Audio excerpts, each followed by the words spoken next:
సాంప్రదాయ రుచుల చిరునామా Shri Manikanta sweets and bakery, Paidi Bhimavaram, Tagarapuvalasa, Visakhapatnam.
Montha తుఫాను ప్రభావంతో లోతట్టు ప్రాంతాలకు ముప్పు వాటిల్లుతోంది. ఎక్కడికక్కడ వాగులు వంకలు పొంగి పొర్లుతున్నాయి.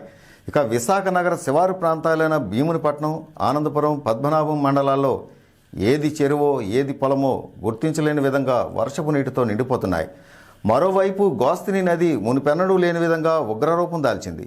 ఇక గత 3 రోజులుగా ఎడతెరిపి లేకుండా కురుస్తున్న వర్షాలకు నదిలో నీటి ఉధృతి పెరగడంతో నదీ తీర ప్రాంతాలు భయాందోళనకు గురవుతున్నాయి. మరోవైపు తాటిపూడి రిజర్వాయర్ నుంచి విడుదలైన నీటితో ఉప్పుటేరు మరింత పొంగి ప్రవహిస్తోంది. ఉప్పుటేరు ప్రవాహం పెరిగి రోడ్లపైకి ప్రవహిస్తోంది. దీంతో చిప్పాడ పంచాయతీకి అవతల ఉన్న నాగమయ్యపాలెం, అన్నవరం, తూడెం తదితర పంచాయతీలకు చెందిన సుమారు 30 గ్రామాలు రాకపోకలు స్తంభించాయి. తగరపోల్సి వెళ్లేందుకు ప్రధాన రహదారిపై ఉప్పుటేరు ఉరకలేస్తోంది. ఇవాళ రాత్రికి కూడా వర్షం కొనసాగితే భీమిలి శివారు గ్రామాలు ముంపునకు గురయ్యే ప్రమాదం ఉంది. మరోవైపు తుఫాను ప్రభావిత ప్రాంతాలను భీమిలి ఎమ్మెల్యే గంటా శ్రీనివాసరావు అధికారులతో కలిసి పర్యటించారు.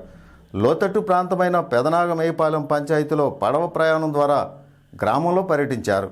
ముంపు ప్రాంతాలకు త్రాగునీటిని సరఫరా చేయాలని, బాధిత కుటుంబాలకు భోజన సదుపాయాలు కల్పించాలని అధికారులకు ఆదేశాలు జారీ చేశారు. తుఫాను కారణంగా నష్టపోయిన రైతులను ప్రభుత్వం తప్పనిసరిగా ఆదుకుంటుందని ఈ సందర్భంగా హామీ ఇచ్చారు. తమ పాడి పశువుల విషయంలో జాగ్రత్త వహించాలని సూచించారు.